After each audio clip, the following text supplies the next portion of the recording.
Assalamualaikum warahmatullahi wabarakatuh.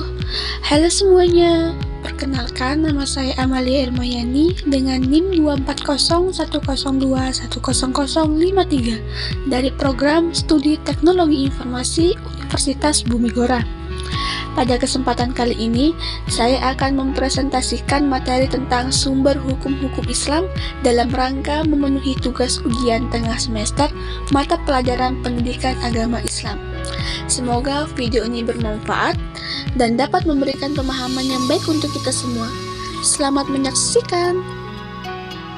Pada bagian pembahasan kali ini, kita akan memfokuskan perhatian pada 2 poin utama. Pertama, kita akan memahami lebih dulu apa itu pengertian hukum Islam.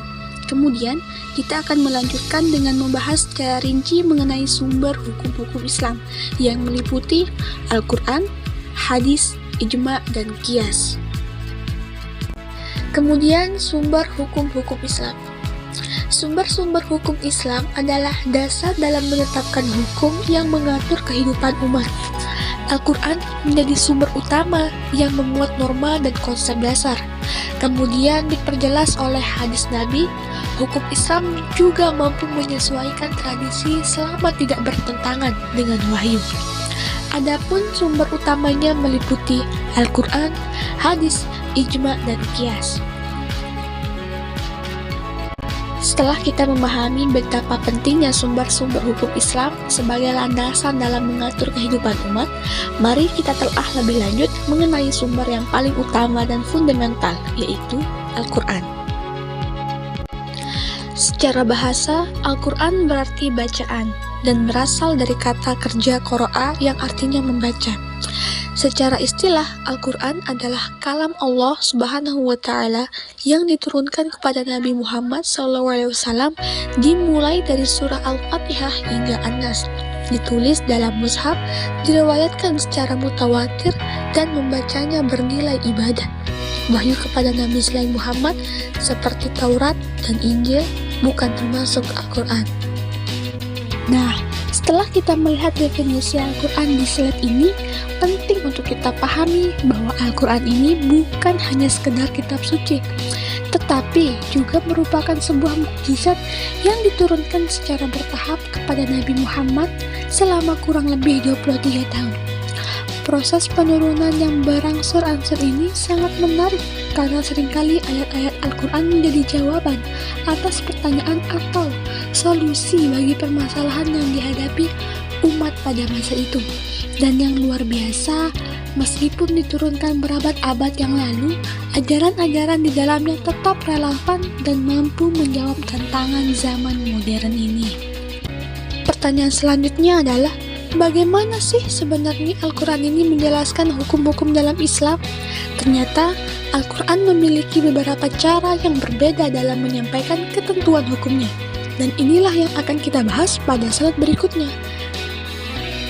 Cara Al-Quran menjelaskan hukum yang pertama itu ada ijmali atau global, yang dimana di sana Al-Quran menjelaskan hukum secara umum dan membutuhkan penjabaran dari sunnah seperti perintah mendirikan sholat. Yang kedua, tafsili atau terperinci. Penjelasan hukum dalam Al-Quran disampaikan secara rinci. Contohnya, hukum waris dan talak yang diperkuat oleh sunnah. Dan yang terakhir, isyarah atau isyarat. Al-Quran hanya memberikan pokok hukum sementara sunnah menjelaskan rinciannya. Misalnya, hukumnya bagi budak yang berzina. Sekarang, mari kita beranjak ke sumber hukum Islam yang kedua, yaitu hadis. Kita akan melihat apa pengertiannya dan bagaimana ia berperan dalam sistem hukum Islam. Seperti yang telah kita singgung sebelumnya, hadis adalah segala sesuatu yang disandarkan kepada Nabi Muhammad SAW. Ini menyangkut berbagai aspek dari kehidupan beliau yang kemudian menjadi sumber hukum dan pedoman bagi umat Islam setelah Al-Quran. Slide ini merinci 4 kategori utama dari hadis.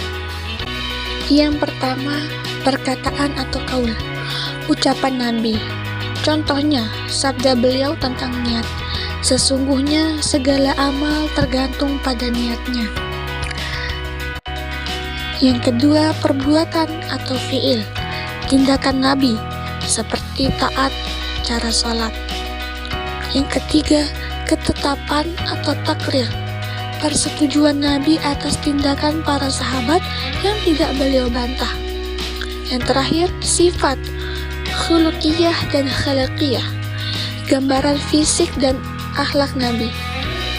Hadis berfungsi sebagai sumber hukum Islam kedua setelah Al-Quran dan menjadi pedoman dalam memahami serta mengamalkan ajaran Islam. Slide ini akan menjelaskan kepada kita tentang pembagian hadis berdasarkan sumbernya, yang terbagi menjadi dua jenis utama, hadis qudsi dan hadis nabawi. Hadis qudsi, isi hadis berasal dari wahyu Allah, namun disampaikan dengan kata-kata Nabi, bukan bagian dari Al-Quran, tapi memiliki nilai spiritual tinggi. Contohnya, Allah berfirman, "Wahai hambaku, sesungguhnya aku haramkan kezaliman atas diriku."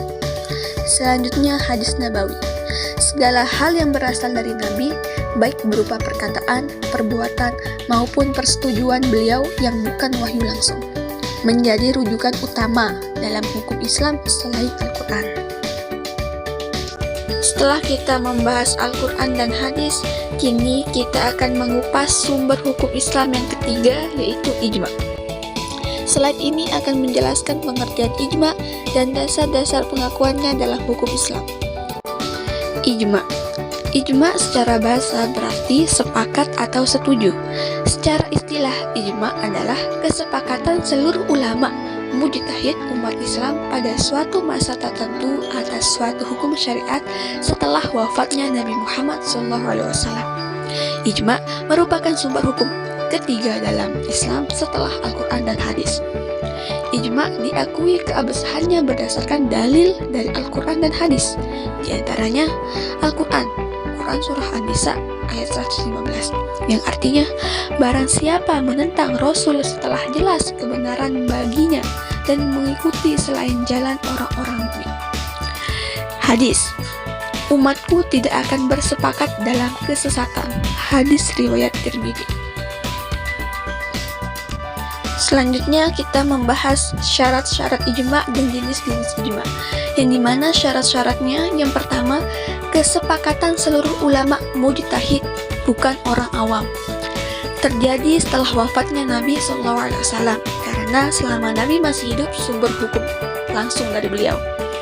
Kesepakatan terjadi pada suatu masa tertentu, menyangkut hukum syariat, bukan ilmu dunia atau kebiasaan. Di mana jenis-jenis ijma'? Ijma' syarih atau eksplisit. Semua ulama secara tegas menyatakan kesepakatan terhadap suatu hukum. Ijma' sukuti atau diam. Sebagian ulama menyampaikan pendapat dan lainnya diam, tidak menyanggah, dianggap sebagai bentuk persetujuan. Dengan catatan, ijma' syarih lebih kuat dan diakui secara mutlak, sementara ijma' sukuti masih diperdebatkan sebagian ulama. Slide terakhir membahas tentang qiyas, yang dimana qiyas adalah menetapkan hukum suatu perkara baru yang tidak disebutkan dalam Al-Quran dan hadis dengan cara membandingkannya pada perkara lain yang sudah ada hukumnya karena memiliki ilah, alasan hukum yang sama. Contohnya dalam kehidupan sehari-hari itu narkoba jenis baru. Misalnya ada narkoba sintesis baru yang belum disebutkan dalam hukum, kita kiaskan dengan ganja atau heroin karena sama-sama memabukkan dan merusak akal. Karena narkoba itu haram, maka jenis baru itu juga haram. Yang kedua, minuman modern beralkohol. Misalnya, ada minuman kekinian yang mengandung alkohol walaupun tidak disebutkan dalam dalil.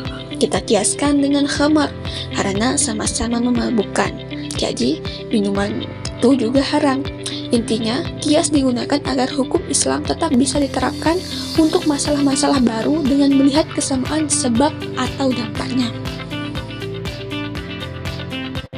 Ya, demikianlah penjelasan mengenai 4 sumber utama hukum Islam, Al-Quran, hadis, ijma' dan qiyas.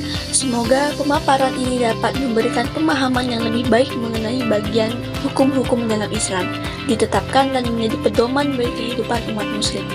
Terima kasih atas perhatiannya. Wassalamualaikum warahmatullahi wabarakatuh.